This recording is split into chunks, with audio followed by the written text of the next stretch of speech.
Ladies and gentlemen, welcome to the Saturday night edition of the Paranormal Portal. I'm your host, Brent Thomas, and I hope you're having a wonderful weekend. Congratulations, you've made it to Saturday. It's official. It counts.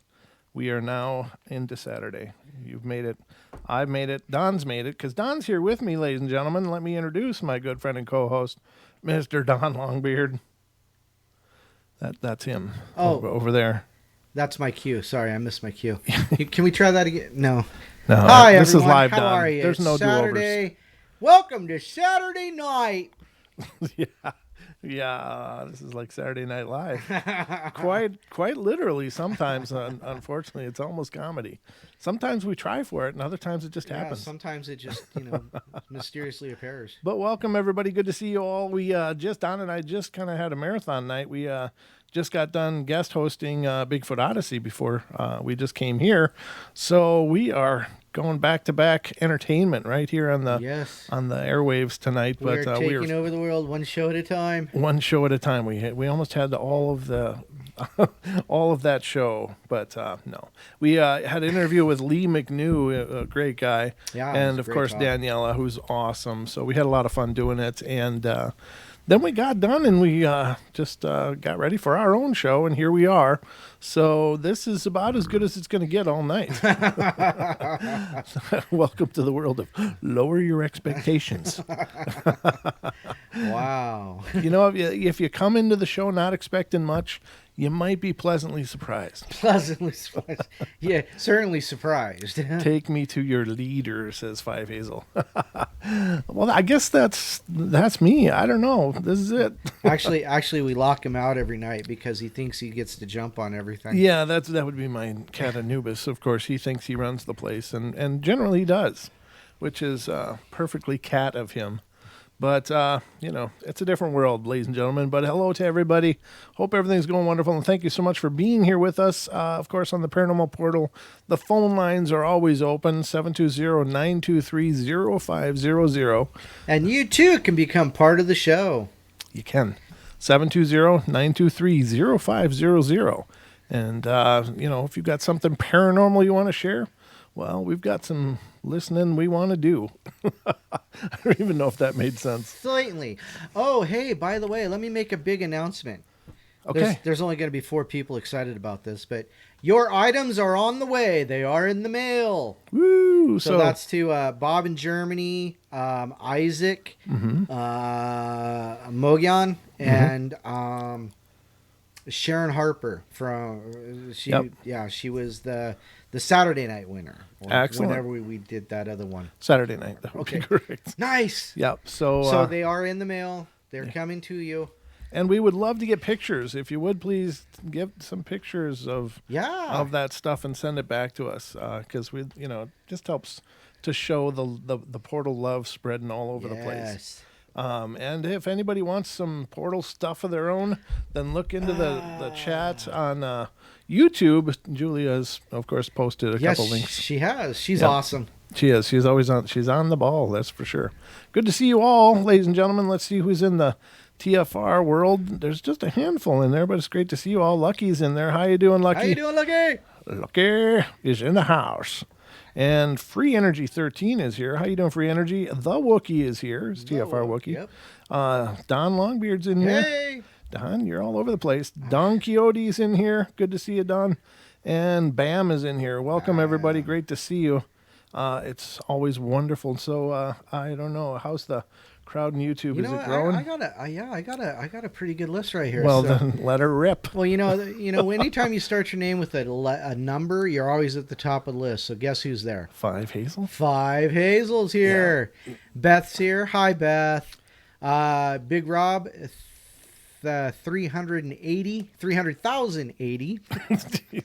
there's 1,000. We ain't used to seeing numbers that big. Holy crap! That's more than I make in my lifetime. Yeah, Black Tree's here. Thank you, Black Tree. Cam's here. Cha-Cha's here. Cryptidville. Hey, Cryptidville. Cryptid was over with us on Bigfoot Odyssey there. Oh, excellent. And then, did I say Cha-Cha? I just need to make sure. Well, you can never say it enough. Yes, I can. Din Din. Cha-Cha. Deb's here. Hi, Deb. Don't give more ideas. Our one of our other mods, Diana's here. Hello, Diana. I got to work on that stupid weasel costume. Oh, it's not a weasel, it's a possum, right? Oh, I don't know. There's a whole story. I'm sure that belongs to that. Well, she has possums as pets. Okay. So, as a matter of fact, she just said the possum's name, and I forgot it already. Oh. Donnie C's here. I am Pam. Isaac, if you missed it, your cup is on the way. I actually put it in the mail today. Woo. It's on its way. Woohoo! Don's on the ball. Jean's Pretty Pups. Jim Mount is here. Jim, how are you doing? Excellent. Linda Thomas, Lisa, Lewis, Matrix 7 was also over with us in Bigfoot Odyssey. Yep. There's Mogion. Mogion, your shirt's on the way. I don't know if you heard that, but you're all on the list. I might as well just throw it out there. Sure. Old Spirit Art, I believe he was over with Bigfoot Odyssey too. Excellent. There's Paranormal Portal. We got Paul D. We got the Real Dill. Sabina. Suzanne, how are you? Mr. Williams here. Wood Booger's here. Duke, our other one of our other what are they called? Mods. Well, mods, yes. And then of course me at the very, very bottom, where I belong. Well, that's because you're holding the world up, Don. You're the Atlas of the chat room. Wow. I don't know. I was just trying to make it sound good. Just trying to work on that. I think my ego is taking a bruising. Well, you're just holding it all up. Just look at it that way. Everything's falling on my head. Well. Well, anyway, welcome everybody to the show. Again, the phone lines are open. If you want to be a part of the show, that's great. We'd love to hear from you. If you don't want to call in, but you want to share your story, please feel free to do that. And you can do that by emailing paranormalportalradio@gmail.com. And a special hello to my cousin Paul and his wife Melissa, who are out there listening. Excellent, nice. Or at least they better be. No pressure, but no pressure. Don't worry. It's only expectation. You look out for family. That's what I heard. But anyway, moving along. There's no guilt on that, is there, Don? No. That wasn't so bad. That was pure love dripping right off your tongue there. with all the venom coating it. I didn't say anything about venom. Venom-coated love. No, they're great people. Great people. But yeah, we've got a great show lined up for you guys tonight. And right off the bat, I got some emails that I hope to read. Oh. I hope to. I got a couple, or at least one for sure. I got one here. Let me read this for you guys.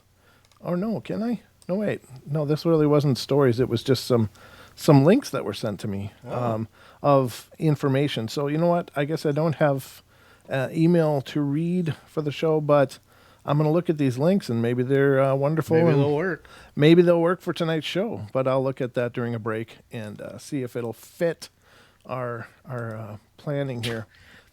Like anything ever fits the planning. Well, the first humor was that there was planning. That was the first joke. There's no planning to this. That's true. This is like a car wreck in slow motion. It's almost poetry. And you can't tear your eyes away. Right, absolutely. So, but yeah, it looks like, let's see, Nice Local just came into TFR. Good to see a nice local. Oh, Cade's here. Cade's here. About time. Yep. Ladies and gentlemen, I released a bonus podcast today, which is the actual episode of my appearance on the Believe podcast. So definitely check it out if you hadn't already gone over and checked it out on Cade's stream. That's right. It is posted under the Paranormal Portal, and check out the links in the description because that'll get you plugged into Cade's show, and definitely support what he's doing because he's doing some great things down there, and has been an amazing friend to us here on the Portal. So, but a lot of fun. So, let's see. What am I going to do, Don? Oh, you know what I'm going to do? What? I'm going to switch my thumbs up to a thumbs down. What? Just for fun. Okay. Yeah, well, you think you need to chum the water a little more? We already get a few thumbs down without anybody trying, so not sure what you're after here. Whatever. Okay, well. I just want to be those thumb down. You're just going to be contrary. I just want to be that guy. Well, someone's got to be that guy, Don. I voted to you. All right, let me see. Where the hell did it go? Here it is. Okay, so I got the hot sheet up, ladies and gentlemen. Hot sheet. I always like to lead off these weekend shows with the hot sheets. And again, this is from the site singular40in.com. I love this site. Great site. They do a wonderful job.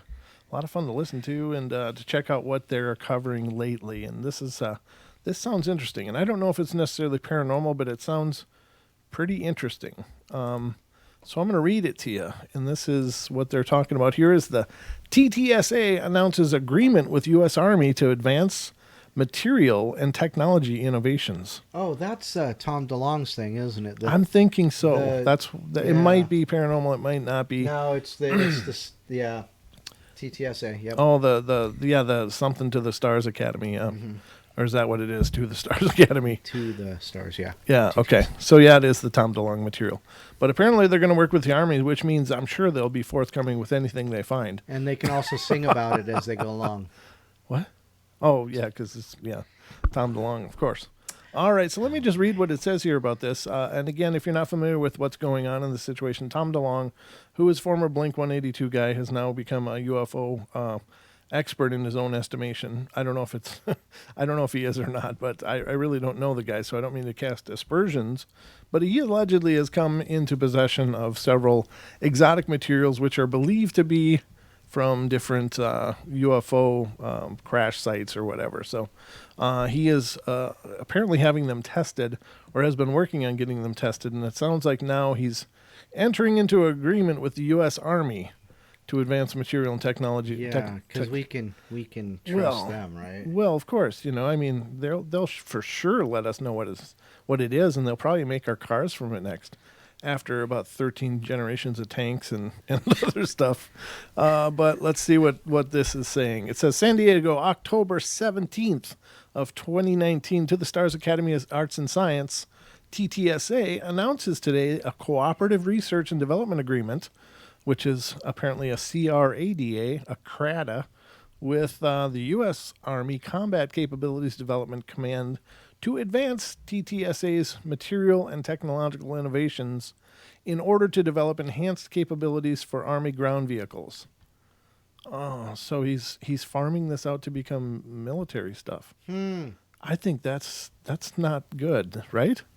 I told you that's what it was going to be. Oh, I knew it. That's a douchey move, I think. I knew it. Because you know what? They're gonna take it, they're gonna patent it, and it'll never be released for another 50 years. Yeah. Well,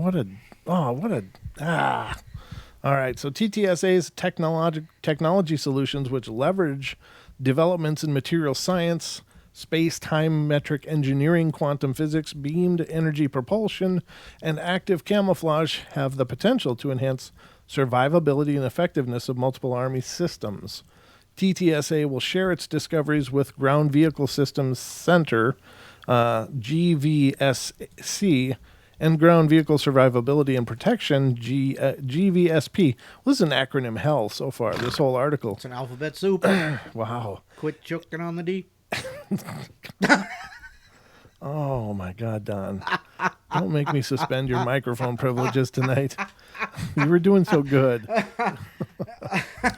And the U.S. Army shall provide laboratories, expertise, support, and resources to help characterize the technologies and its applications. Yeah, I'm sure they're going to be really open and forthcoming with all of that information. Yeah, exactly, yep. No, there'll be a lab experiment. They'll lose the data just like Hillary's emails. Sorry, was that allowed? I thought I was thinking that. Here, hold on a sec. There, now you're muted. Diana says Don needs adult supervision. I thought that's what you were for. Yeah, I need a moderator right in this room taking care of Longbeard. Someone's got to be responsible for him. Our partnership with TTSA serves as an exciting non-traditional source for novel materials and transformational technologies to enhance our military ground system capabilities, said Dr. Joseph Cannon of U.S. Army Futures Command at the Army's Ground Vehicle Systems Center. We look forward to this partnership and the potential technological innovations forthcoming. I can't believe what a terrible thing. So again, it's another situation where we may have materials of extraterrestrial origin, and of course they want to make weapons from it. It's of course, and I'm not like anti being protected and good old USA, but I'm like for every country. I'm for mankind, like gaining some ground on this stuff. and it's going to get locked up. It's going to get classified, and it's just going to be off limits.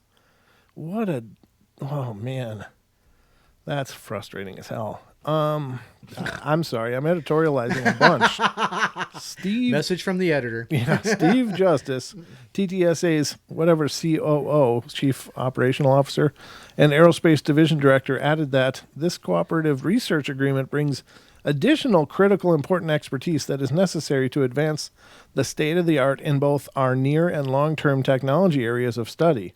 While the Army has specific military performance interests in the research, much of the work is expected to have dual-use application in support of TTSA's path to commercialization and public benefit mission. Oh, so money for DeLong. Yeah, so he just turned into a douche all at one shot there, didn't he? I have nothing to say. I don't know what to say. I think that is absolutely frustrating as hell, though. Diana says she may have had a crush on him when she was younger. Well, yeah. There's no accounting for taste. I don't know. Oh, that really frustrates me, ladies and gentlemen. That's like horrible. That's like the worst case scenario for any technologies coming into this world from other worlds that might advance the state of our being.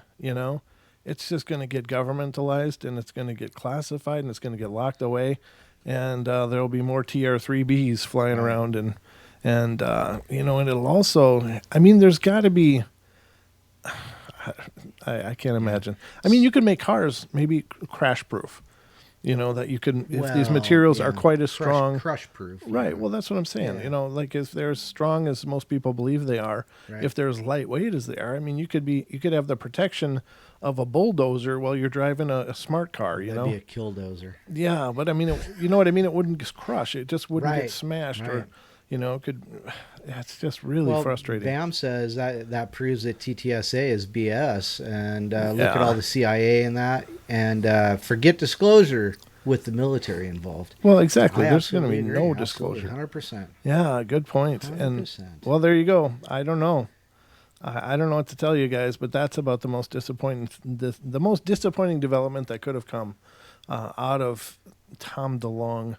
I didn't really know what I felt about the guy before this, but upon reading this, I've just come to the conclusion that he's just another shill. He's just another guy looking to make a buck. Really? Yeah. It's like was it Jose? No, it wasn't Jose Canseco that was taking people for like $5,000. Yeah. Was that Jose Canseco? I don't know. Maybe it was. Yeah, I think maybe it was. It's like, oh my God, $5,000 to spend a night with him talking about baseball.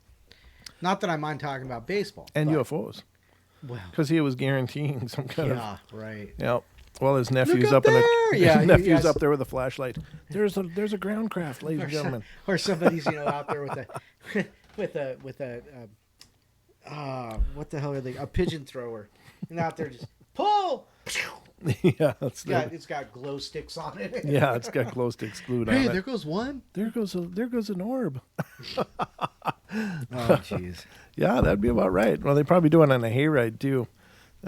So might as well make it all cool. Yeah, like a haunted trail ride or something. Yeah, you know, it's funny. I found a story about somebody who got on a hayride, and they were told they can't get off until they're told they can exit the hayride because there's dogmen in the area or lizard people. It was lizard people, right? Okay, right. So yeah, I thought that. Yeah, that's probably it.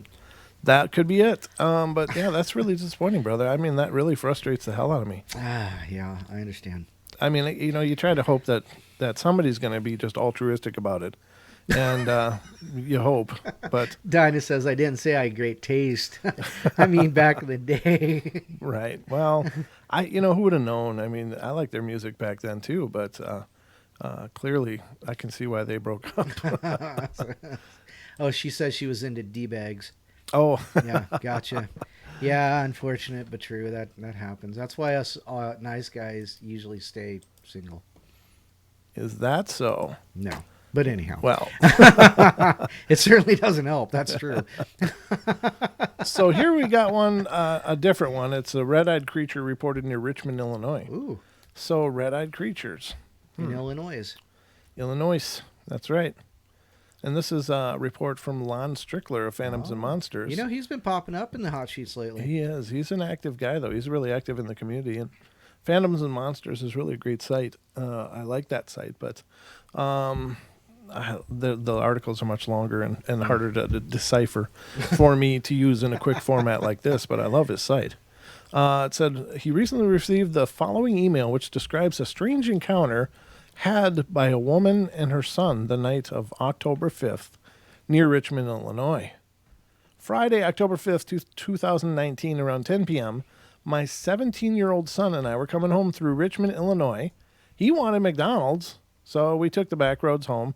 We live in Wisconsin on the border, and on Route 173 in Broadway, I believe it's Broadway, we both saw something very tall, 6 to 7 feet, hunched over, looking with the brightest red eyes we've ever seen. It looked as if it were floating or hopping. Mm-hmm. We couldn't make out much as it's very dark, but it's not like any animal we've ever seen before. When I got home, I started Googling animals and found some Mothman myth. I'm not sure what we saw, but it wasn't out of the ordinary. We take this road often, but only a few times at night, and we've never seen this before. It was maybe 10 to 20 feet from our car, and my son was freaking out, telling me to go, so we didn't stop. Our family thinks we're crazy and teases us that we saw a zombie, so I'd prefer this to stay anonymous. I came across your info and thought I'd share, but we didn't notice any wings, but it was dark out. We both thought it was hopping like a kangaroo, and now I'm curious if there are any other odd sightings in the area. Well, in Illinois, there's been a ton of odd sightings of red-eyed things, but the hopping thing kind of sounds like Spring-Heel Jack. That legend out of, I think it's out of England, though. Yeah. But I was later able to talk by telephone to the witness, Strickler says, and she had left work late on Friday, October 5th, 2019, and I had picked up her 17-year-old son on the way home, and the time was approximately 10 p.m. They were on Route 173, Kenosha Street, and Broadway Road on their way to McDonald's, and they were also adjacent to the North Branch Conservation Area. Mm. They both noticed a pair of very bright red eyes along the side of the road. The creature was about 7 feet in height and dark in color. It was stooped or hunched over as if something heavy was attached to its back. The witnesses never saw wings, but it seemed some structure was on its back. As they approached it, the creature looked at them and started to hop back. They had gotten very close to it, about 20 feet or less. And as it hopped backwards towards the field, they looked back, and it seemed that it suddenly disappeared and it never took flight. The witness stated that the eyes were similar to two very bright lights that emanated from within the creature, he continued. She wanted to turn around and look again, but her son was totally freaked out by the encounter and insisted she continue driving. The witness had no indication of the winged humanoid sightings in and around Chicago, Strickler added, and she immediately began researching her sighting and found my information. Singular Fortean Society investigator Tobias Wayland was also able to interview the witness over the phone, and she described to the investigator how she was struck by the creature's eyes. Mm. The first thing I saw were these red glowing eyes, and they were really bright. It was different. It wasn't glowing like normal animal eye shine. They looked like they were producing their own glow, and that's what was super weird about it, she said. I just got to look at the clock and see where we're at here, because I don't want to mess this up. We are at 2 minutes, so I got enough time to get through it. Okay, once I get back to it, of course. She said the witness began to slow down, and she realized she was seeing something very strange. I slowed down a lot, and it looked really tall. I'd say 6 or 7 feet. It was hunched over and looked like it was either hopping or floating towards the field. There's a big open field there, and it looked like it was looking at us. And I didn't say anything to my son, and then I started slowing down more, and he started flipping out. He said, "What are you doing? Go! What the hell is that?" And I said, "Okay, so you saw it too." And I never even heard the word before, but he said, "It's some type of cryptid. You're taking a back road. Are you nuts? Go back out of here." Excuse me. And it was just kind of gone. I don't know if it turned around or if it had closed its eyes or what. We didn't see anything fly up, and he never saw the same thing I did. But he saw the same thing I did, rather. because he said it was huge and it was super tall and had the weirdest eyes and was hopping or floating, and he saw the same thing as me. It was cloudy that night, and it was difficult for the witness to see much beyond the thing's eyes because it was outside the range of their car's headlights, but she was able to make out some details. It was really hard to see because it was dark, but its upper body looked bulky and hunched over, she said. Mm-hmm. I wouldn't be able to tell you if it had anything like wings attached to its back or not, but it just definitely looked hunched over, and the way it was moving, no animals around here float or hop. Really? Normally, said the witness, she would have stopped and tried to take a picture. Wow, she's brave. Good for her. I didn't feel scared. It was just like, what the heck is that? She said, I wanted to go back, but my son was freaking out. He didn't want to turn around. He just said, let's get home. So there you go, ladies and gentlemen. Some strange hopping creature in Illinois. But we'll be right back, ladies and gentlemen. Break number 1 is upon us. Don't go away for more of the Paranormal Portal.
That's where the applause light should come on, yeah, and for the audience to clap and cheer. Applause, yes. Yeah, we need one of those, I think.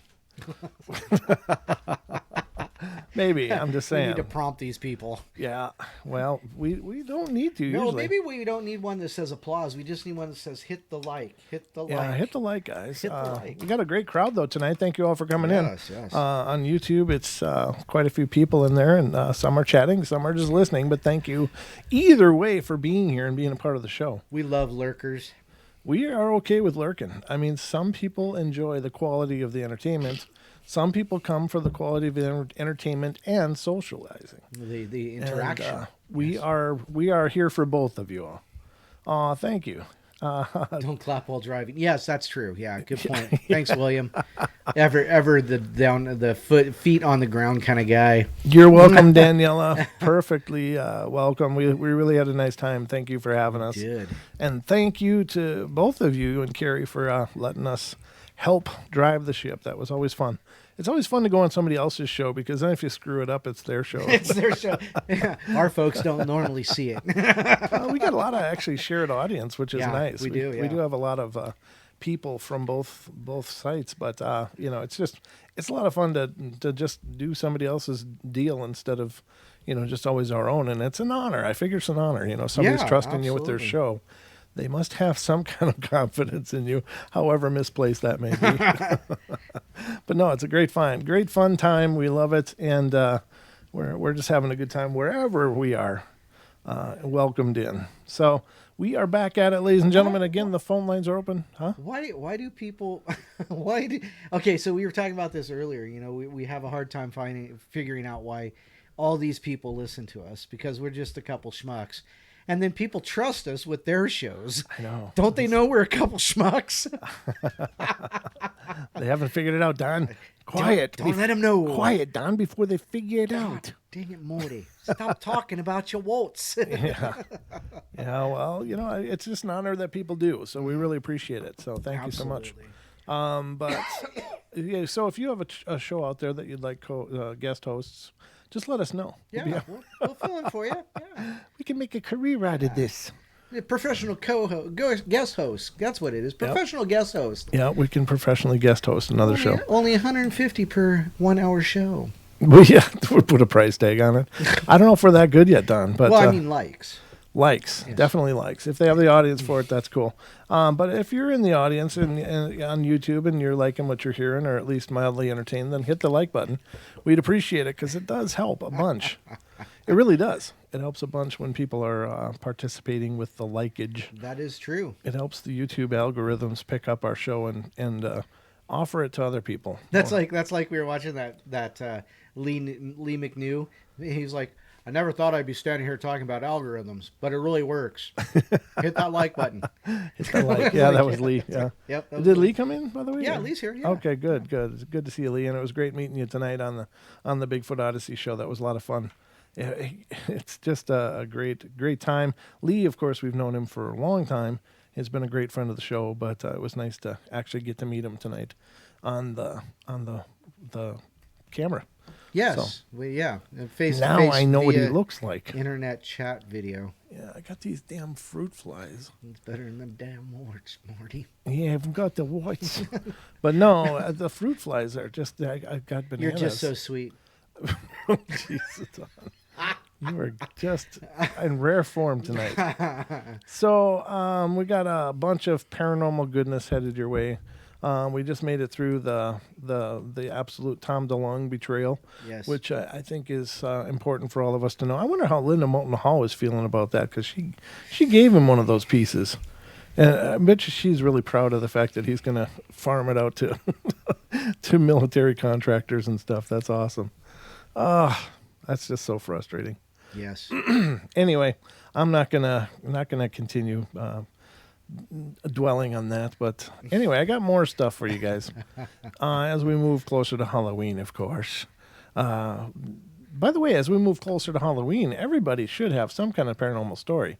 So just feel free to call in and share yours. Nice, yes. That would be nice to hear from you guys. I mean, everybody's had something weird happen. You guys aren't fooling me at all. Yeah, just I know you guys have seen stuff. Call in.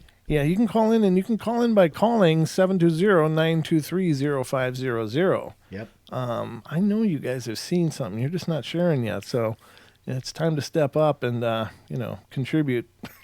Shirley, you must be joking. Who's Shirley? I don't know. But anyway, I'd just love to hear from people. I think those are great when people call in, especially first-time callers. Not that I don't mind continuing callers, but it's always neat to meet more of our audience. I think that's fun. Yeah, absolutely. That's the fun part for me is when new people call. It's like, oh, that's what you sound like. Oh, it kind of puts a voice to the name. So, yeah. But we got more stories here. So this one is let's see. So this person has an eerie story about sharing their home with a dead former tenant. Boy, that sounds familiar. That sounds like every bedtime story episode ever. And then I saw this gray thing in the corner over there. Yeah, usually it's black. They're usually black shadowy masses, but I'm colorblind. You are? No. Oh. All right, so because black is still black if you're colorblind. Okay, well, I don't know. I saw this video of this guy. This guy got these, like, it was the most beautiful video. This older fella, he was maybe in his 60s or whatever, and his family got together and bought him these specific kind of sunglasses. Oh. But he'd been colorblind his whole life, and everything just looked gray to him. Right. And it was like the first time he put them on. And the dude was just like a child. It was so beautiful. He was just so excited. He was like looking around, and no kidding, he was looking like this. He's like, he was just like a child seeing a festival for the first time, or a parade. He was just in such a cool moment, and it was like, wow, how powerful is that? So the guy had never seen color ever, and then he got these glasses. They must have been expensive. I don't know what the deal with these glasses are, but apparently they were able to, translate the light in a way that his eyes could convert to color. That's cool. Yeah, it was just so amazing. And the guy was he was tears choking up. I'm choking up watching. I'm like, oh man, that's so beautiful. So since you said colorblind, that brought that to my memory. And not that it's paranormal necessarily, but what do you mean? Don't do that. I think it's a beautiful story, right? No, it is. But it's just like we're going. Yeah, I mean, left turn. Yeah. Left turn, Clyde. Deep left. Yeah. Right turn, Clyde. Yeah. So anyway, this story. Let's continue. So while they and their family were in the process of purchasing the house, the renter at the time passed away suddenly in the house from natural causes in his mid-40s. Wow, that's pretty young. Yeah. Soon after the new family moved in, it's the person's name. They got a weird name for their alias. Their 2-year-old daughter began to talk about a ghost in the house. Given that she was 2 years old, they assumed that she was just impressionable. Halloween had just recently passed, and she'd had a Halloween book that she enjoyed looking through. The daughter reports of seeing a ghost continued, though, and she never appeared to be scared of the man she claimed to see. They didn't know how to feel about the so-called ghost, but just in case, they told the ghost several times that he was welcome to stay in the house or to leave, whichever would make him happier. One morning, while they and their daughter were leaving for her school, she said that it was the man's birthday, and they needed to sing him happy birthday. As a 2-year-old, she was generally obsessed with birthdays. They didn't think too much of it, but joined their daughter in singing happy birthday to their home's former tenant. That evening, they looked up the obituary of the man who might have been haunting their home, and of course, it was his birthday. Wow. Woo! Coincidence? I don't think so. I'm not thinking so. I think that's far too coincidental for it to be coincidence. Ooh. I don't know if that makes sense or not, but it's just if a child comes up with information that specific, and then you look it up and it's right. Yeah, that's just not chance anymore. That's not just a creative imagination. Justin, call in. We take calls. Why is somebody talking about their experience in the chat? He says, "Yeah, I have some personal paranormal stories." Oh, please, by all means, call in. 720-923-0500. Yep, Don delivered that like William Shatner on the bridge of the Enterprise. That was your Shatner delivery. Damn it, Jim! I'm Jim, not a Sorry, I'm getting really hoarse. Getting a little froggy. Sorry, froggy. I don't know. I guess I haven't been talking as much lately, so I'm getting all dried out. The furnace air really dries the hell out of me. Yeah. Yeah. I always have trouble in the winters. Yeah, you need a humidifier. A humidifier, yeah. I probably do, but I think most of them like spread bacteria, don't they? Actually, doesn't Anubis like sit on your chest and breathe in your face? That should work. Be like, Jesus, Don. like, oh, you're such an irritant. Don, you're like one of those old farmer doctors. Grab some axle grease and put on that burn.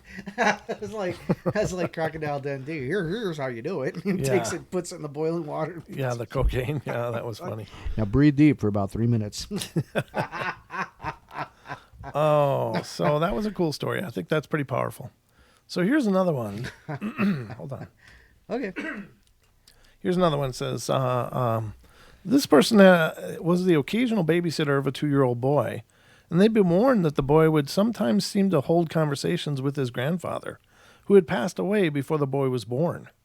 Given that they were prepared to expect a few creepy things during the evening, but this went above and beyond. That night, the boy pointed to an empty wall and simply said, "Grandpa," and then gripped the chair he was sitting in and began to chatter his teeth uncontrollably.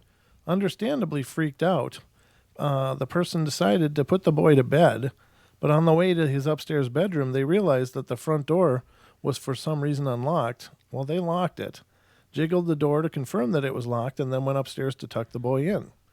20 minutes later, once the kid was asleep, they went back downstairs and saw the front door was inexplicably unlocked again. They decided to check the house for an intruder, but they didn't find anyone.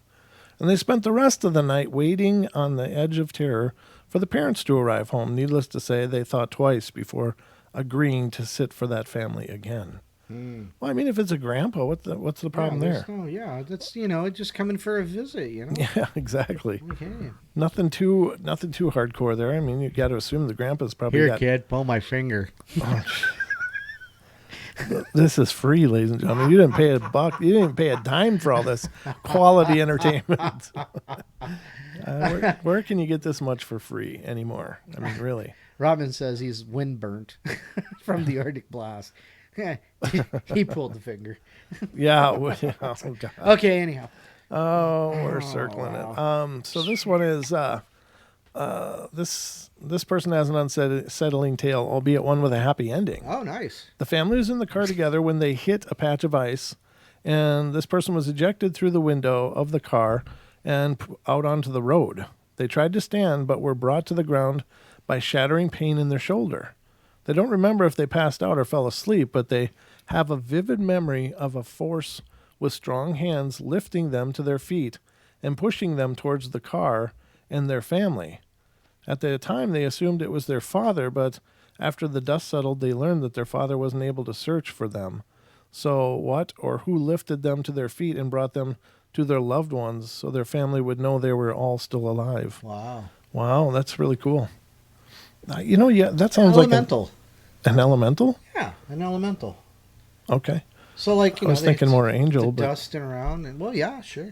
Kind of like an angelic intervention. Yeah. I've heard plenty of stories after car crashes, especially that people have experienced what they perceive as angels, and I don't know, maybe they actually are or aren't. I don't know. I think that perhaps even earthbound spirits could do something good. Sure, yeah, and be there and maybe act angelically, but just interesting. I think those are great. Those kind of stories are really, really cool. So, disclaimer, Paranormal Portal does not advocate consuming star gel caplets to induce possession by Cthulhu. No, we do not. Star jelly. That was from last night. I did a story about star jelly. I don't know what star jelly is, but that was funny. No, it's some kind of weird slime that people are finding all over the place. Because some places it just rains this slimy crap. Really? And other places they just find these huge puddles of this slime, and it seems to just dissipate really quickly.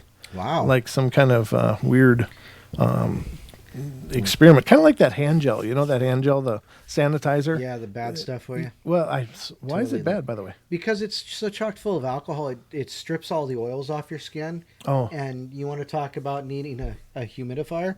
Yeah, you're going to need some hand lotion after that. Oh, my God. We had to use it in the prison because we were always, dealing with everything around there. Right. And say, oh, yeah, they'd give it to us by the quart, It's like, And my hands were so burned by the end of the first day of using that. Oh, sure. So I just started wearing gloves. No, that's a good idea. Yeah, I was like, screw this. Yeah, exactly. Good call. So this one is about a farmer. This guy named Tucker was helping his 3-year-old son take a bath one evening when his son asked him, why does Grandma call Mommy, it's a private nickname, it's all dotted out, of Tucker's deceased mother-in-law that had called her daughter. The grandmother had passed away when the son was only 4 months old, making it highly unlikely that the son would be able to remember that name. When they asked where their son heard that name, he replied, well, the farmer told me, and explained that the farmer was his friend. At the time, they lived in a 1930s house in Pasadena. The next week, Tucker witnessed his son engaging in a long conversation with the invisible farmer, and at that point, he and his wife became unsettled by their son's new friend, especially when their son revealed that the farmer would often walk out of the room when his parents entered. Eventually, in the middle of the night, they heard their son say, Grandma says you and I can't be friends anymore. And then questioned, he revealed that his grandma had said not to play with the farmer ever again. And since then, the farmer hasn't made another appearance. Huh. So the grandmother who had passed was actually stepping in and saying, no, strange guy. Stranger danger. No, Mr. Shadow Man. Yeah. Well, hey, did you notice there's a phone call? I do now. There's a phone call. Thank you for pointing that out to me. Let's get it on the air. There's area code 903. You are on the air. Hello? Hello? Is this thing working? Is this thing on? Hello, you're on the air. I don't know. Are you there? Hello? Can you hear me? Can you hear me? I can hear you. Okay, good. Okay, who am I talking to? Justin? Oh. Hey, Justin, welcome to the show. Thanks for calling in.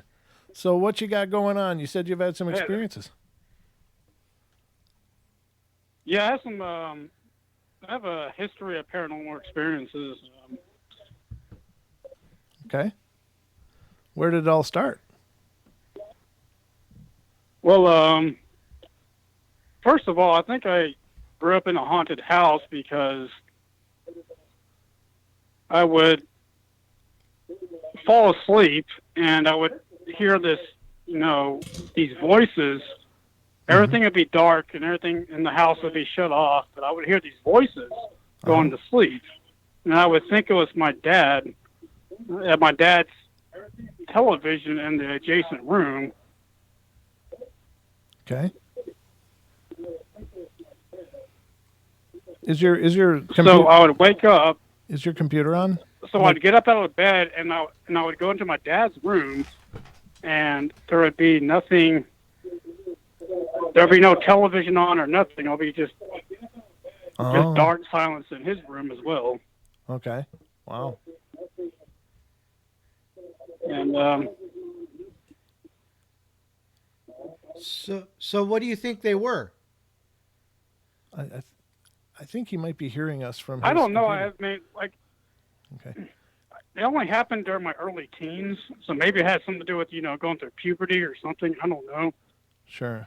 Wow. But that's pretty intense, huh? yeah, but it happened a bunch of times. And one time in that house, I went into the kitchen, and the kitchen had a light switch that shut off the patio, the patio light outdoors. Okay. And I was washing dishes, and the light switch flipped off right by itself, and the patio light, just went out. Oh no! So, that's creepy. So So that's the earliest. That's the earliest, paranormal experience I've had. But to get a more interesting story. Hey, could you turn down your computer speakers? Because we're definitely getting feedback from that, and it must be hard to hear. Yeah, sorry about that. No worries. Yeah, sorry about that. Well, okay, my most prominent paranormal experience probably has to do with this poltergeist related, Okay. Sorry, I'm a little nervous. I've never done this before. No, that's okay. No worries, that's brother. All right. You're doing great. It's really amazing stuff. So take your time. You got all the time you need, brother. Yeah, great. Thank you. Yeah. I was moving. I was about 19 years old, and I was about to get my first apartment, right? Mm-hmm. And, I applied for the apartment. They accepted me and everything, but I couldn't move in for another 2 days, so I had to stay the night at my best friend's house. Well, I went over to his house, and I've been over there several times, and nothing ever strange happened. But when the first time I ever spent the night there, it was just crazy. Another friend of mine joined me to spend the night there. Like, we're all just friends, Sure. Uh-huh. We we just did what teenagers do. We just hang around playing video games and everything. And by the time I was about to go, about around bedtime and everything, we got ready for bed and everything, shut the lights off and everything. And, all of a sudden, I was sleeping near the closet in his room, and he had a bunk bed, and the other guy was on the opposite side of the room. So we're all sleeping in, separate corners of the room and everything, and I was near the closet. And all of a sudden, when I was about to drift off to sleep, I felt these coins falling on my face, like dimes, nickels, and everything. Jeez, yeah. And it was weird. Yeah. I'm like, I thought it was one of my friends fucking with me, Like, hey, stop throwing stuff at me, Okay. And they're like, oh, we're not throwing things at you. And then I'm like, okay, whatever. So I go back to sleep. And one of my other friends is like, who's throwing coins at me? I'm like, is that happening to you? He's like, yeah, somebody's throwing coins and shit at me. I'm like, that's weird. Oh, no. So, two of us were witnessing these things, and we all decided, let's turn the lights on and see what's going on here. And once we did that, literally coins were flying through the room, like quarter-sized coins were just flying through the room all over the place. Wow. Just on their own accord. It was crazy. Oh, that's creepy. And yeah, it just kept happening, and the room felt hot. Like, it was wintertime, but the room felt like it was about 95 degrees. It was just weird. Oh, man. That's pretty powerful. Very, very powerful. So I was so freaked out. I actually slept outside on the swinging chair or whatever. Like a porch swing, yeah. Because I would not go back in that. Yeah, the porch swing. I would not go back in that house that night. And the next day, I was able to move into my apartment.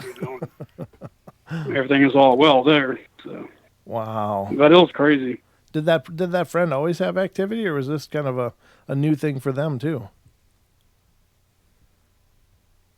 No, he never had activity, but I'm kind of the individual that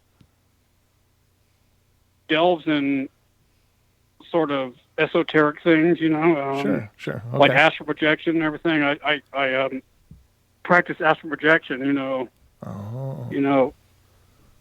a few times, before that incident, and I don't remember trying to astral project that night, but maybe I did. I don't know, but whatever.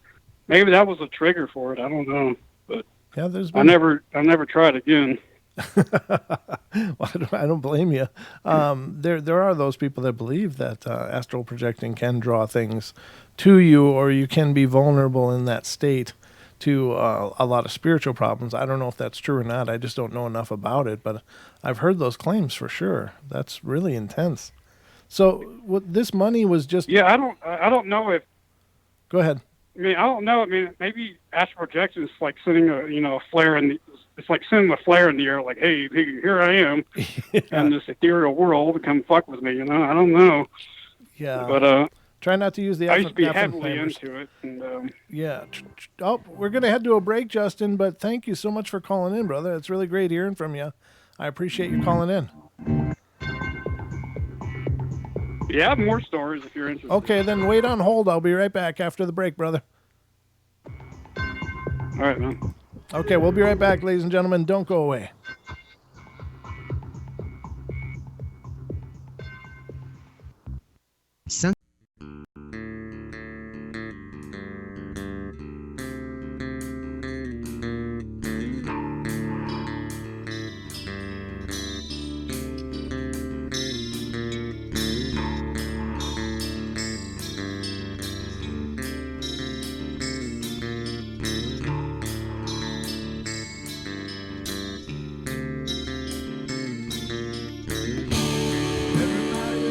Play their games. Everybody loves to place their bets.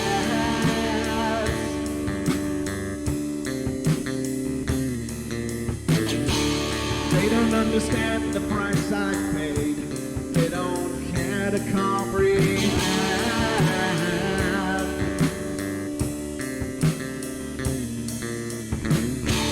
Trace their lines upon my body, dripping scars across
just make sure that you're well fed.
Carol Ann is not like those she's with. They're attracted to the one thing about her that is different from themselves. Her life force is very strong. It gives off its own illumination. It is a light that implies life and memory of love and home and earthly pleasures. Something they desperately desire, but can't have anymore. Right now, she's the closest thing to that. Poltergeists are usually associated with an individual. Hauntings seem to be connected with an area. A house, usually. Poltergeist disturbances are fairly short duration, perhaps a couple of months. Hauntings can go on for years.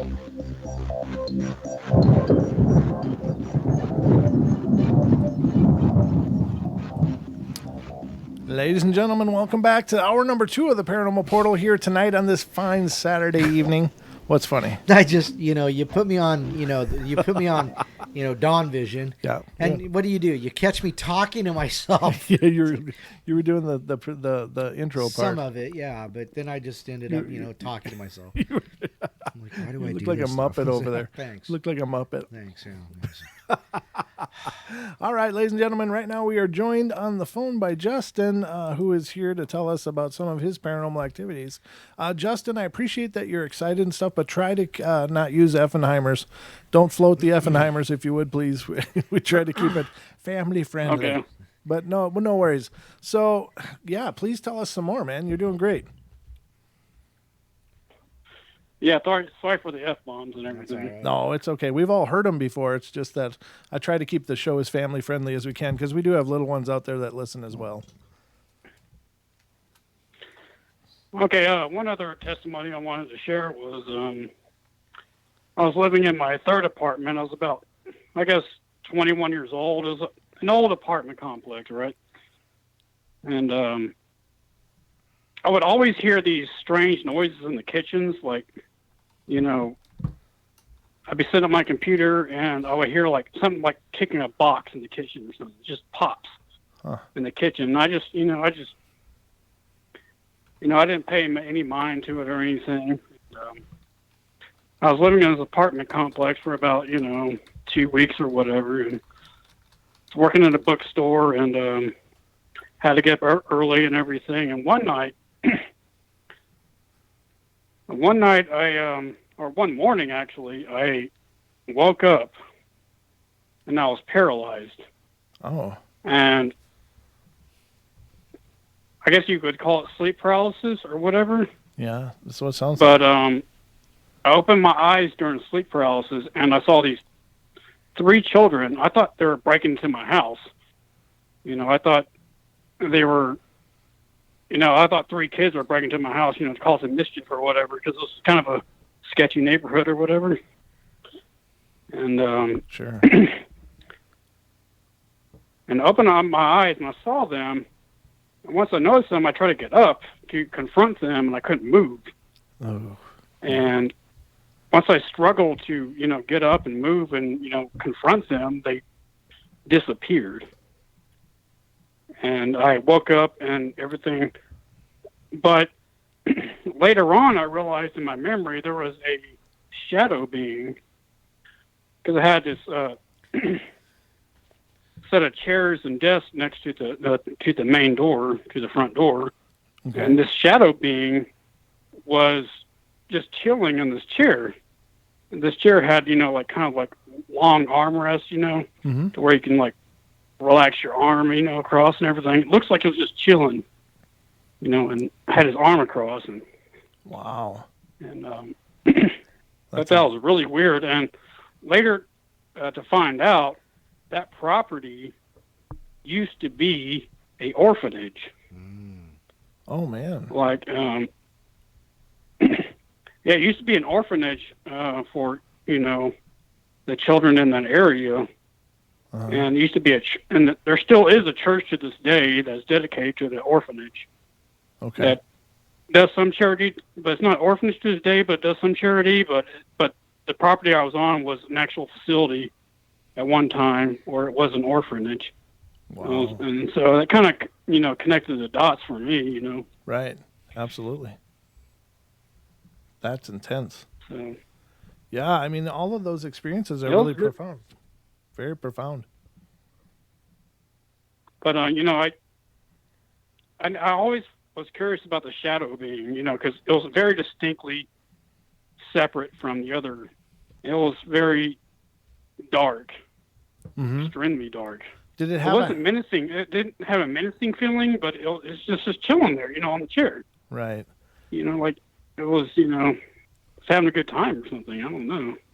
Now, as a shadow figure, did it have a hat, or is it just the shape of a normal head, or any other detail that you recall? It didn't have a hat, okay, but I do have a Hat Man story. Oh, cool. If you're interested. Absolutely. So. I'm interested in all your stories. Okay. I mean, like I said, I'm kind of nervous. Never done this before, but. No, you're doing great, brother. You're doing good. But I'll tell you about the Hat Man. I guess it's a Hat Man story, but I live in East Texas now. Okay. And one night I had a terrible nightmare. I was in this, I guess it was in this ghetto or some dilapidated, just very, very depressing neighborhood or something in the alley somewhere. And I was walking through it and I saw this shadow Hat Man.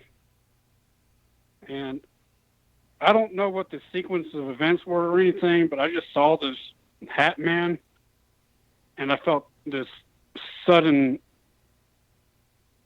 feeling of absolute dread, like beyond imagine. It's just absolute dread. Oh. Enough to make me want to wake up. And I woke up. I'm like, oh, thank God, it was just a dream, Yeah. But then I woke up and I saw this black, misty stuff around the door of my bedroom. Oh. It had a purple, blackish, iridescent look to it. It was just weird, Mm-hmm. And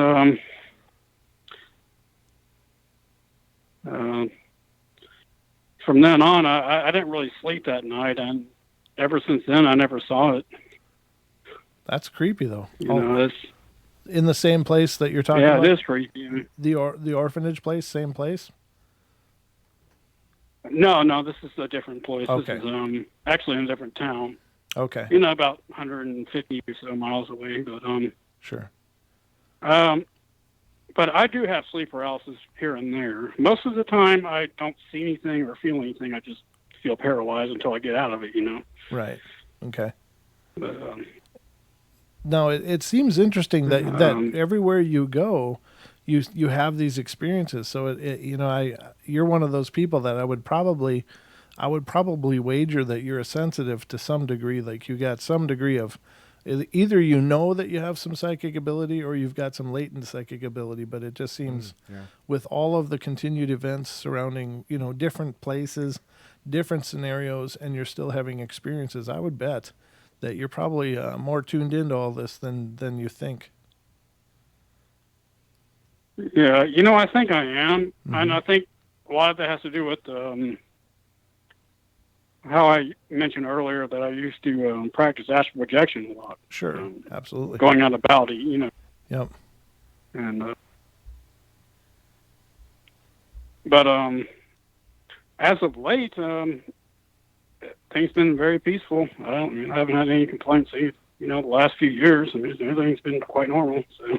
Oh, good. That sounds. I have sleep paralysis every now and then, but like I said, I don't see anything or hear anything. I just and wait it out.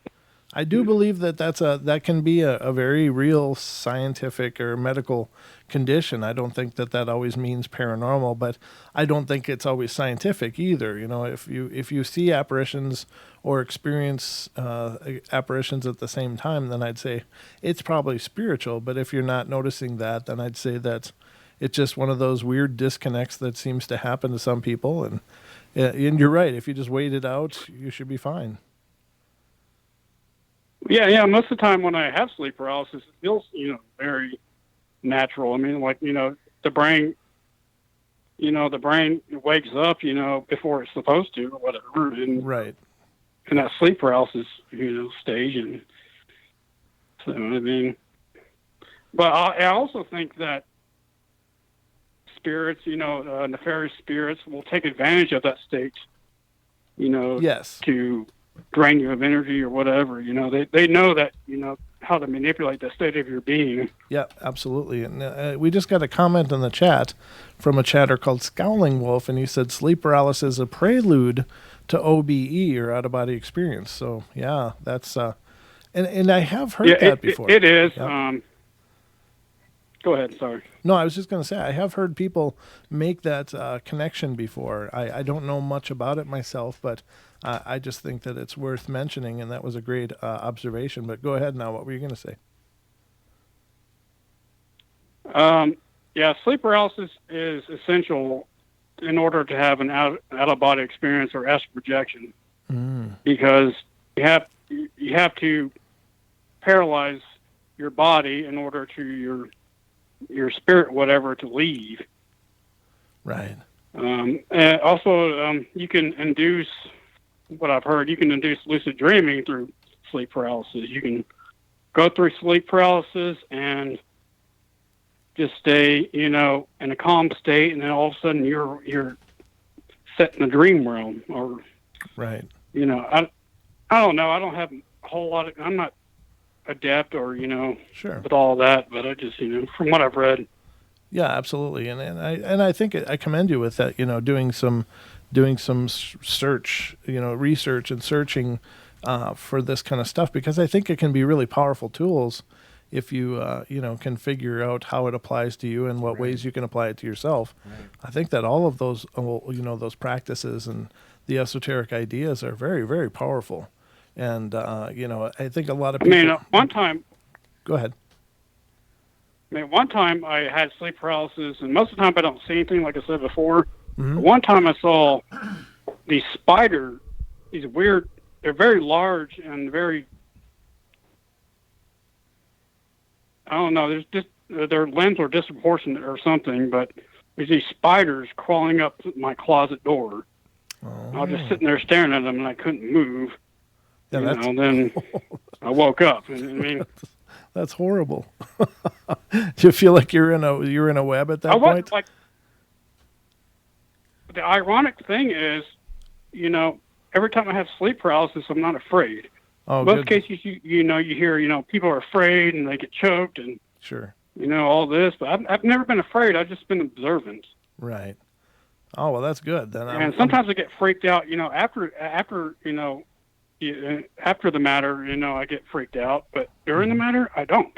It's weird. Now, the interesting thing is as well is that a lot of people, I wonder if you're having a huge natural DMT dump at the time, because I know that a lot of people that experiment with DMT and ayahuasca and stuff sometimes report these spiders that come up a lot for a lot of different people. And so it seems more than just chance that people are seeing these things, and it seems more than chance that you would be in that situation and seeing the same thing. So, and I do think that it's not just necessarily a result of a DMT dump. That's not why you're seeing it. But I just wonder if you were just in a really aligned place and all of a sudden you were able to perceive that kind of stuff. Well, it must be. I do believe that when you're in that state, potentially your pineal gland or whatever is enhanced, and you can see certain things like you would, if you're taking drugs or whatever. But it's just a natural DMT experience, Yeah, exactly.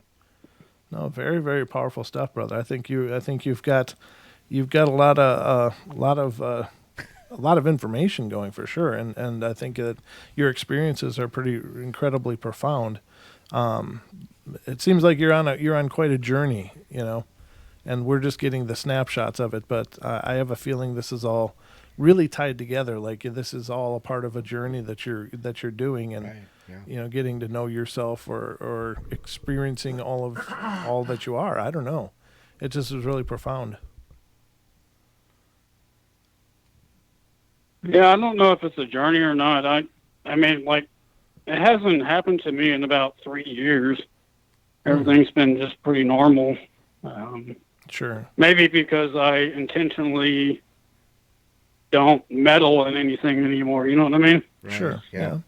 And that's fine too. I mean, it's certainly not something you have to do, but I just think it's the experiences you've had are very poignant and seem to have not only a lot of indicators for ability on your part, but I don't know. It's almost like you've just been discovering yourself in a manner of speaking. I don't know if that makes sense or not. That's just what's coming to me. So I just spit it out. Well, that makes complete sense. And I just got out of a relationship, and this girlfriend I have, she's very religious, very Christian, and sure, I respect Christianity, whatever you want to believe, but she literally came into my house and took off the bookshelves of everything that's astral projection or metaphysical related, and she threw it in the trash. Oh, wow. And she got all irate about it, and from then on, I just screw it. Sure. I didn't, I just don't want any drama with anything, I just want to live a normal life. No, I hear you. I hear you. Well, it sounds like you've got quite a bit of ability that you can work with if you choose to, but then again, you can choose not to as well.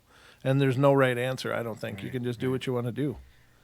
So, but very cool, brother. Thanks for being a part of the show. I really appreciate all your stories. Yeah, I appreciate you listening to me and having me. Yeah, brother. If awesome. Any more come to mind, you just keep calling, letting us know, okay? Yeah, I have more stories, I'll let you know. Sure. All right, brother. We'll talk to you soon, and thanks again for calling in. All right. Yeah. Take care. Yeah. Very cool. Wow. Yeah. You've talked about before, does us talking about these things call them to you? Mm-hmm. And, maybe that's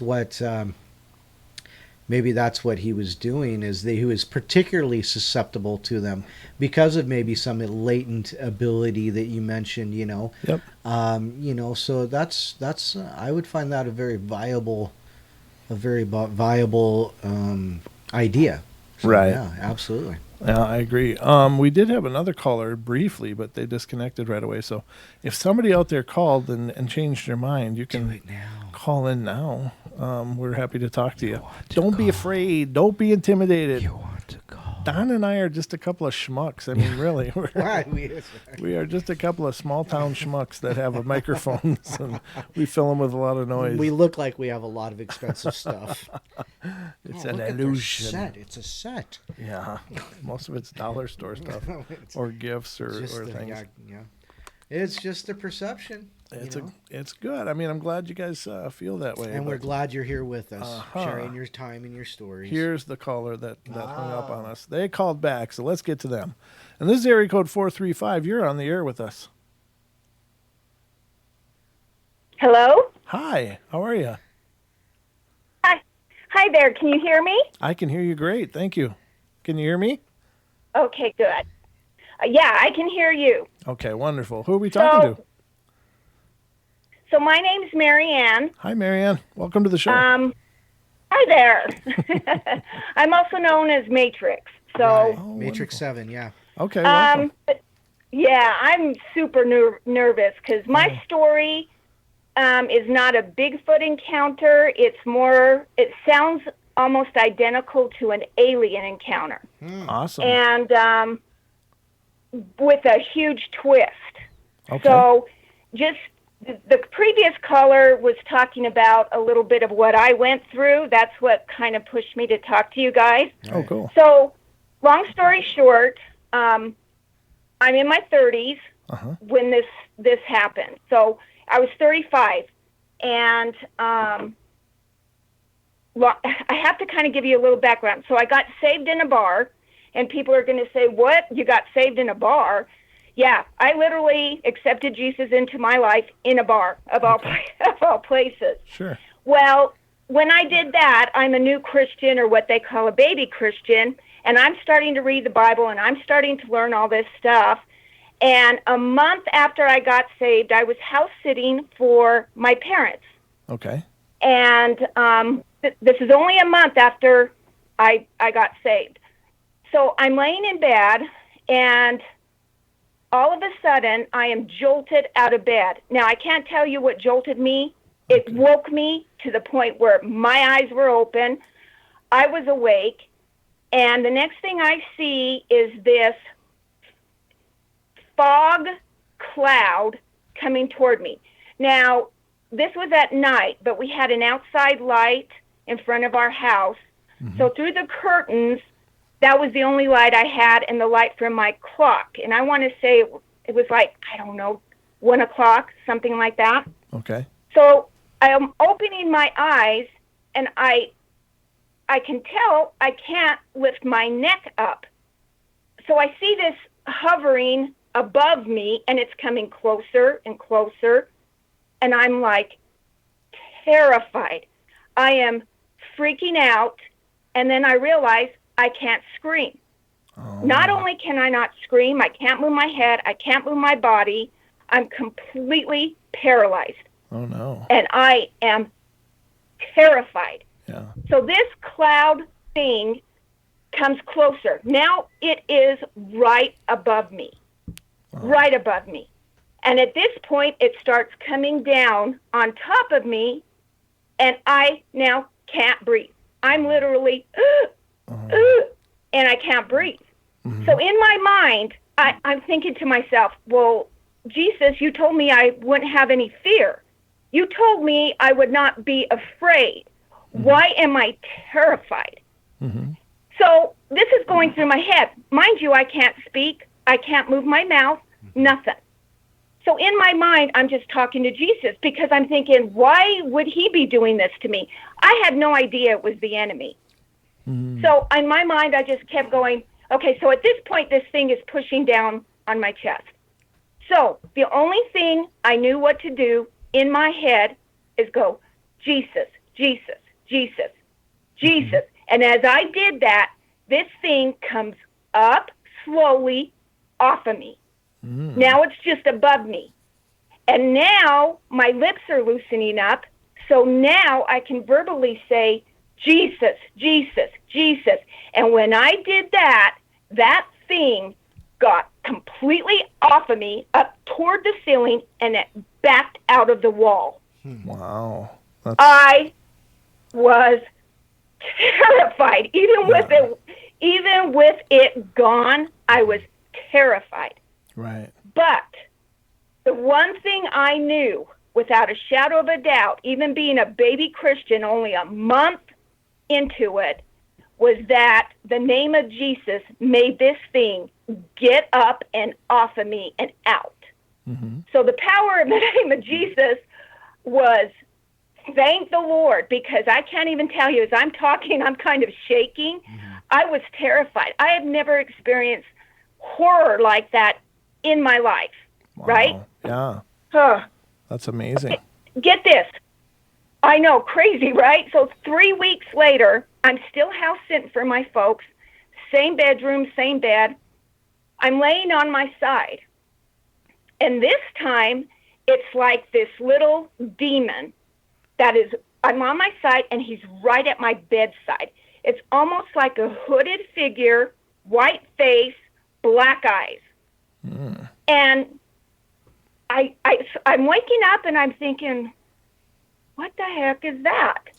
Right. So, you're in that sleep state, and I can't. Oh, you guys, I forgot to tell you the most important thing. That cloud, before I got him off of me, I heard a voice, and this voice, I couldn't tell you if it was audible or if it was like in my mind. Sure. But this cloud was over me before I actually started suffocating. I heard these are the words I heard come from it. I don't know if it was, like I said, I don't know if it was audible or not. He said, "You need to keep your mouth shut." Wow. Oh, So that's horrible. where the terror really started, because Yeah. I'm thinking, okay, what is that? Where is that coming from? And it was so crisp and so clear, but I didn't know what it was talking about. He just said, "You need to keep your mouth shut." Okay, so then I said the Jesus thing. I got him up and off of me. Okay, so I don't know how I forgot that. Because hold that thought, though, because we're going to go to break, but I want you to stay on the line, and we're going to come right back to you on the other side, okay? Okay, sounds good. All right, ladies and gentlemen, Take a breath. we'll be right back with the rest of Matrix's story and more on the other side of the break for the last half hour of the Paranormal Portal. Don't go away. Wow.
Ladies and gentlemen, last half hour of our show. It's absolutely flown by tonight, but we are currently joined by Marianne on the phone, Matrix 7, who is sharing with us several of her experiences. But sorry we had to interrupt you there for that break, but I don't get to choose those. That's the network choosing them for us. So welcome back.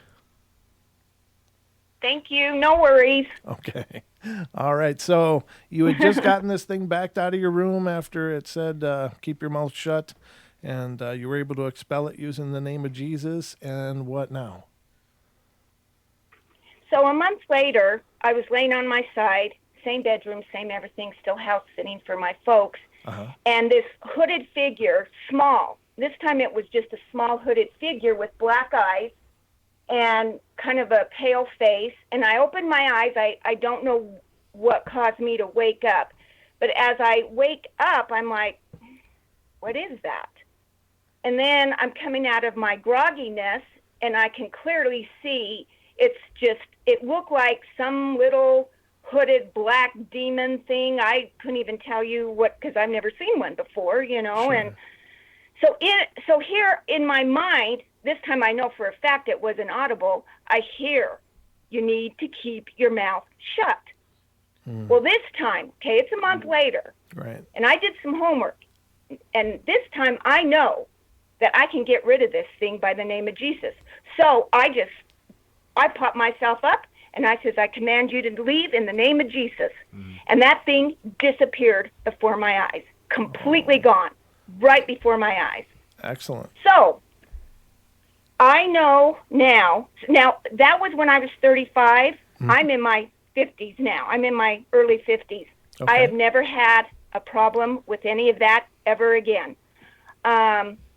And I was talking to, I think it's Scott Carpenter, and I had told him my story, and he deals a lot with the Bigfoot, but he's Christian also. And we were talking, and I told him, I says, you know, if I can stop Satan, the devil, an enemy, a demon with the name of Jesus, and you're walking in the mountains, and this Bigfoot jumps out in front of you, the first thing I would do before grabbing my gun is to rebuke it in the name of Jesus. I mean, and he agreed. He said, Scott Carpenter says he's done that. And I'm like, he says, I have done that, Marianne, and I've kept them at bay. He says, I've got them off my property. He says, and it is literally by prayer. So I'm not saying that Bigfoot's a demon or anything like that. I think it's a flesh and blood entity. But I do believe it's more on the supernatural, possibly demonic. Could be. See, right now they're at bay. Holy Spirit's keeping these cryptids at bay. But there'll be a time where that doesn't happen. So right now, Bigfoot has no problem scaring the crap out of human beings. Right. Dogman has no problem scaring the crap out of human beings. I hear a lot of people think that they need to be protected and all of that. And, you know, that's great. I don't have a problem with that. I'm just trying to say, maybe when you're in a scary situation and you think you have no control and you're terrified, petrified, stop and think, do I know Jesus? Maybe I can stop these things by the name of Jesus. I did it firsthand. Granted, it was not a Bigfoot encounter, Dogman encounter, or even an alien encounter. But my encounter sounds a lot like alien abductions. These people can't move, talk, speak, and they end up being carried out or whatever weirdness happens there. Sure. But just by thinking Jesus, I got this thing off of me until I could move my mouth. So I'm just giving another option. I'm not saying I'm right. I'm not saying anyone else is wrong. Nope. But it worked for me, and I'll tell you what. I am bold now. I mean, even when we go up here into the high Uintas here in Utah, I mean, I am looking, and I think if I ever see that, I ain't pulling my gun before I use the name of Jesus. Sure. You know? Yeah, so it's worth a shot. It's just a thought. I just wanted it out there. I mean, it was hard for me to call. I've never done this ever.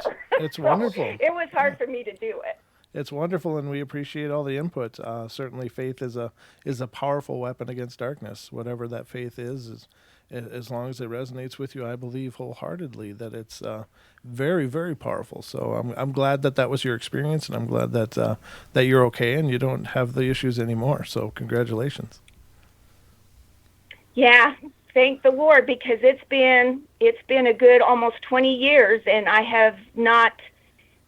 haven't had any weird encounters, but I have had talk to people, and like that Scott Carpenter, he's saying that is how I've been able to keep them at bay or off my property or whatever. And you can't ask these things. You need to command it in the name of Jesus. So that's just my last thought. And it works for the believers, but there you go. Thank you so much for calling in. It's great to hear from you. Thanks for being a part of the show. I am a new subscriber. Boy, did I lay it on the line tonight for a new subscriber. Well, no, it's great. I appreciate all input. Believe me, there's no like boundaries that I don't. If that's what's strong with you, I want to hear about it. So, thank you so much for sharing all those. That was wonderful. All right, guys. Thank you. Have a great night. All right. Good night. Thank you. Have a good one. Okay, so we got another call. And this is from, let me make sure. Okay, this is from area code 636. You're on the air. Hello? Hello. How are you doing? Hello, can you guys hear me? Can hear you great. Who are we talking to? This is Rob. How you guys doing this evening? Hey, Rob. Welcome to the show. You're on the air with me. And Don, of course, too. But what's on your mind tonight, Rob? Well, I've always had, growing up, I've had weird experiences like most of your callers calling in. The last few years, I've just had some really weird experiences that I don't know where to put it. I don't know if it's paranormal or what it is. It started probably about 6 years ago. I was in an accident. I was run over by a tractor at work and almost killed me. Oh, geez. And wow. Yeah. Yeah. It broke like 30-something bones, and it was weird. But as it was happening, like, you know how you have like an inner monologue in your head, and it was telling me just, get out, because this tractor that we had at work, it had a trailer attached to it that had all of our equipment on it. And the tractor tire went over the top of me. I felt a crunch, and then the next thing I felt, I just like panicked. I was like, I got to get out of in between these, this stuff. Yeah. And then the next thing I hear in my head is just something said, "No, Rob, just hold on, just don't let go, don't let go." And it happened happened so fast, but it was in slow motion. It was just really weird. And I know it wasn't the voice in my head that said this. Okay. So it was just a weird experience. And so after the fact, it stopped. I'm fine now, thank God. Wow. So, do you think it was like a guardian angel kind of thing, or what do you think? What is your feeling telling you? Yeah, I'm assuming so. It was just a weird coincidence how it all happened, because I worked in a cemetery. Of all places, it happens in a cemetery, right? I'm going to save any jokes that I might have said because just out of. I've heard them all, brother. I've heard them all. It was like, we should have just rolled him over to the next. Oh no, he didn't show up. Blah blah blah. It was no call, no show. I don't know what happened to him. I've heard them all. No, that's awesome. Yeah, well, now I don't work there anymore, but all my buddies I still talk to there, they call me Skid Plate, so that's a good one. That's awesome. Oh man, you poor guy. Sorry, bud. I am absolutely thrilled that you're okay though, because a lot of people wouldn't live through that. So that's incredibly profound. Yeah, yes. It was just a weird experience, and not only that, but it happened like literally. I have had family members that were buried there, and I've had my wife's grandfather. We actually buried him like 2 years before that. It actually happened like 30 yards from his grave. Wow. You know what I'm saying? So It was just so weird. It was just so weird, the whole experience. Well, not only that, but 2 weeks before that had happened, my wife, her best friend and her best friend's husband, they got this place out in the woods. They were kind of like starting this live off the grid type thing. Well, this gentleman, he had worked at and he retired. Well, it was about 5 years after that he retired, and he kind of had like these little greenhouses and stuff built, and it set off out in the woods, out in the middle of nowhere. And so they bought this house, and my wife's friend asked the lady, she was like, because the guy built the house from like all the timber from around, this property that they built, that they had purchased. Mm-hmm. And he did like model airplanes and stuff, and he would build airplanes and this and that and the other, and just for a hobby, because he was retired and everything now. But 2 weeks before this had happened to me, my wife and her went out there because she was, her friend was real excited to, show her, my wife that, look at this, and we can do this and this and this and this. Well, it was like the day before they closed on the house, and they go out there, and of course there's nothing in the house except for there was this cross of the crucified Jesus on the wall. My wife took it off the wall, and she was like, I bet Rob would like that. And she was like, can I have this? She's like, yeah, take it, because her friend's like, we're not religious or nothing, da-da-da-da-da. Sure. And me, myself, I'm not a real religious person, but, weird things have happened in my life, and it's just like, well, right. Somebody's looking out for me. So, well, anyway, my wife, she grabs this off the wall, and then she was like, well, no, I'm not going to take it. And, like, she goes to try to put it back on the wall. Well, it wouldn't go back on the wall, so she goes and puts it out in the car.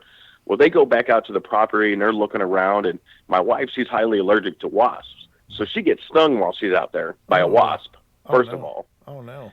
Well, then, so she comes back, she gets home. I take her to the hospital, we get medicine and whatever, and right. She's like, oh, yeah, by the way, I got this cross for you, and blah, blah, blah, blah. Anyway, 2 weeks later, this happens to me. I get run over by this tractor at work.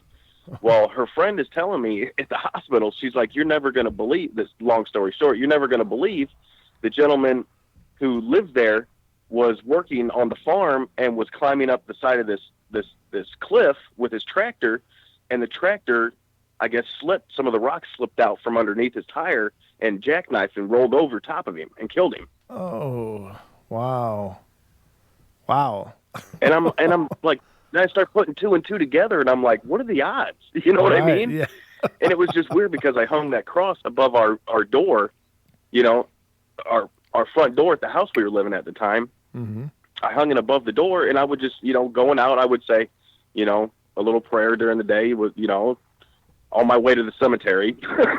And like I said, 2 weeks later, that happened. Wow.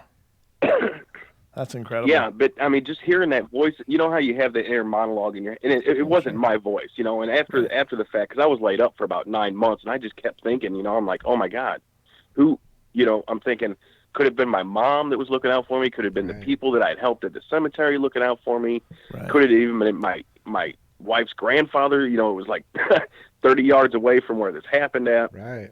Yeah. And also I have another weird story real quick if we got time. Absolutely. We got as much time as you want, brother. At least 12 minutes. So so use it up if you want.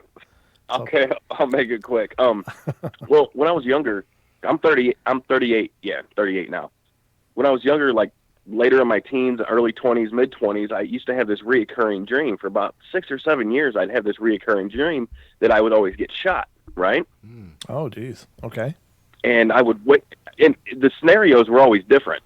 It was like one time I was actually at work, and I seen a bunch of people, and it always consisted of like a couple people, and I'd be like, hey, what are you doing? And it was like getting a scuffle or something, or somehow we would get in some kind of scuffle, and I would end up getting shot. Well, I would wake up, and I could feel like where the bullet went into. You know what I'm saying? Yeah. Like, have you ever had one of those dreams where you wake up, you can like feel whatever had happened? Sure. Oh yeah. Yeah. Well, and I would like wake up, startle. I'm like, oh my gosh, thinking, oh my God, that's a crazy nightmare. Yeah, it is. So, and I would just kind of put it in the back of my mind. But like I said, I would every few months I would have this reoccurring dream of this. And I'm like thinking, what is going on? Well, a few years ago we leave, because I used to live in Missouri. We leave. My wife got relocated down to Louisiana. We moved down there, and now we're living in outside of Louisville, Kentucky. So, but we're on the Indiana side of the Ohio River. Okay. But my cousin, she lived in Vermont. Well, she came to stay with us it was this time last year. She moved on. Her husband was deployed and anything, but she was up in Vermont. She's like, man, I don't want to stay up here, another winter with 4 kids by myself. So I was like, why don't you come on down and this and that and the other. Me and my cousin never really grew up together or anything, but we reconnected throughout the last couple years. Okay. But when you get together with somebody and your friends and you're hanging out and you are telling weird stories about when you were young, this happened and this happened and this happened. Yeah. When I started telling her about this reoccurring dream, and she's like, are you kidding me? She's like, I used to have that reoccurring dream too. Oh, wow. Well, come to find out, yeah, so she'd been looking for a biological father for a long time. Her husband got her one of those DNA ancestry tests. Yeah. And for Christmas last year. Well, she took it, and all of a sudden we started getting all these matches that we didn't know who they were. You know what I mean? It was like, she was like, oh my gosh, Rob, these are my family from my dad's side that I never met, and da-da-da-da-da, all these people, because they've taken the test too. I don't know if you're familiar with it, but sure, yeah. So all these people, she starts contacting these people, and they're like, she starts asking, well, what's your maiden name, and this and that and the other, and this and that, and come to find out, well, our grandmother, because this is on our mother's side, her mom and my mom are sisters. Okay. And it was on our mother's side. Our grandmother was adopted. Like back in the 30s, she was adopted. Mm-hmm. Okay. And she never knew her biological family.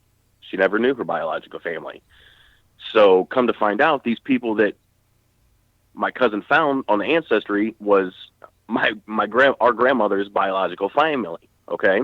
Oh, wow. Okay. Yeah, it was pretty crazy. So we started contacting them and getting a hold of them and this and that and the other. And it comes to find out that, so it would have been our great grandfather, our grandmother's father. He was shot during a drunken card game. Oh, geez. Okay.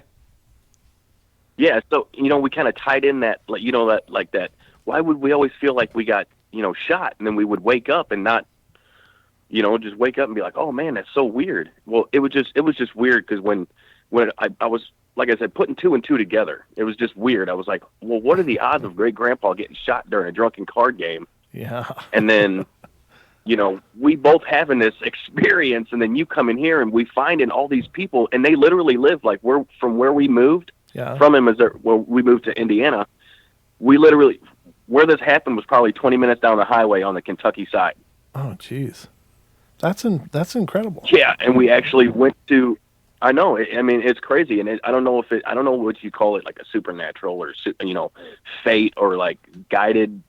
It's just really weird. And one night we had an ice storm here last year, and so me and my cousin went up to get some medicine for the kids because they were getting a little sick. We needed some Red Bull and some booze for us. So we went up there and we started talking with the clerk lady, and she's like, oh yeah, I came in early because, the ice storm knocked out my power. I woke up and I'm getting a little bit of a cold and it was freezing in my house. So I just come into work early.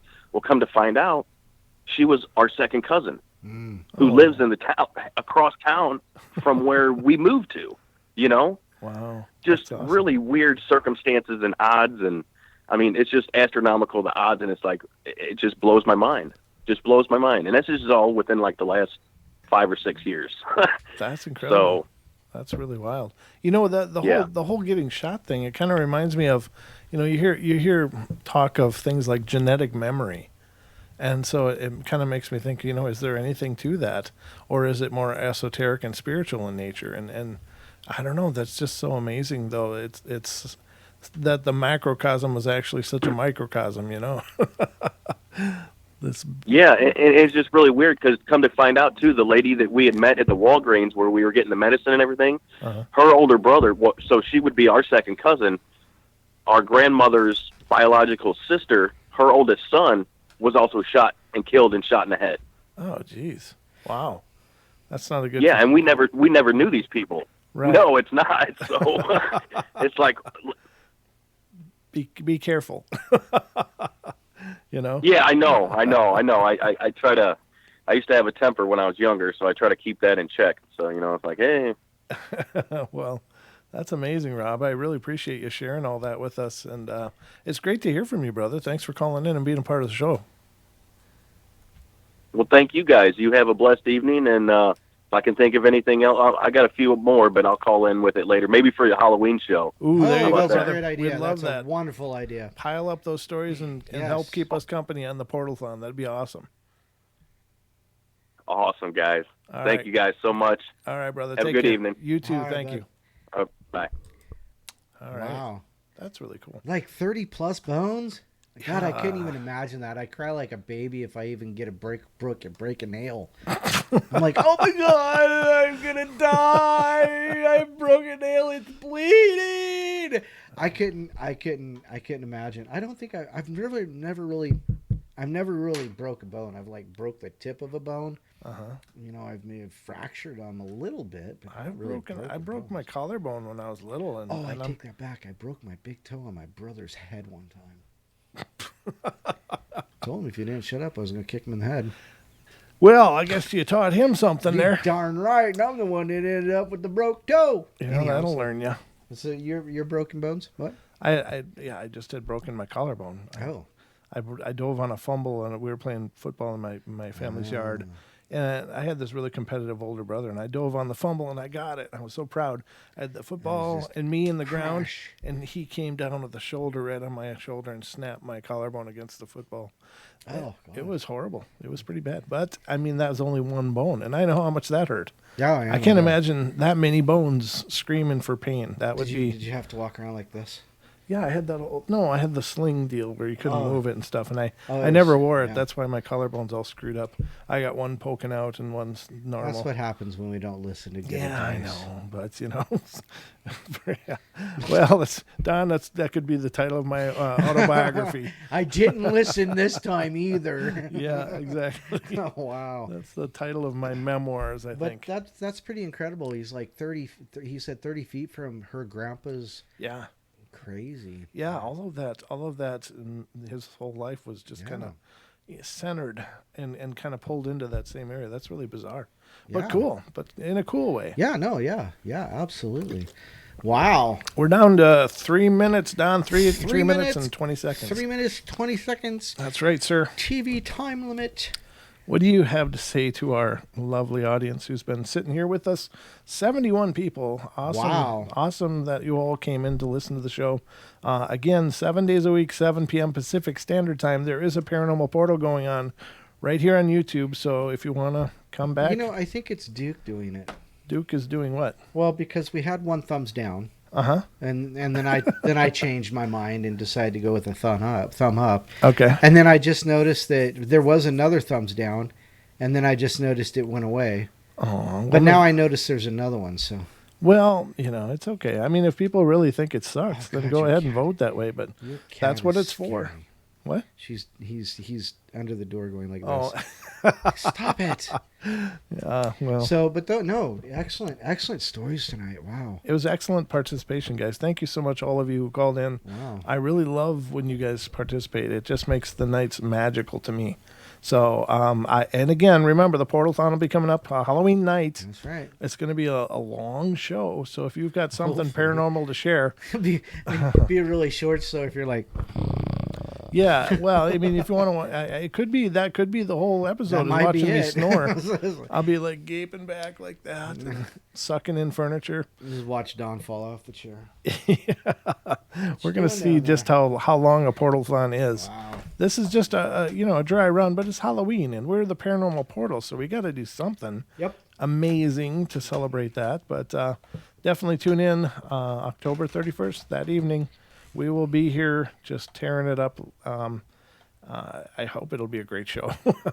In my mind, it's going to be a lot of fun. It seems like a really cool time. Yeah, I think it'll be a great time. So anyway, ladies and gentlemen, that's about going to wrap it up for us. Make sure to stick around, of course, for Paisley Wild coming up next. Oh, that's right. And then later on TFRlive.com, if you check it out, you will hear the Duke in his World Bigfoot Radio.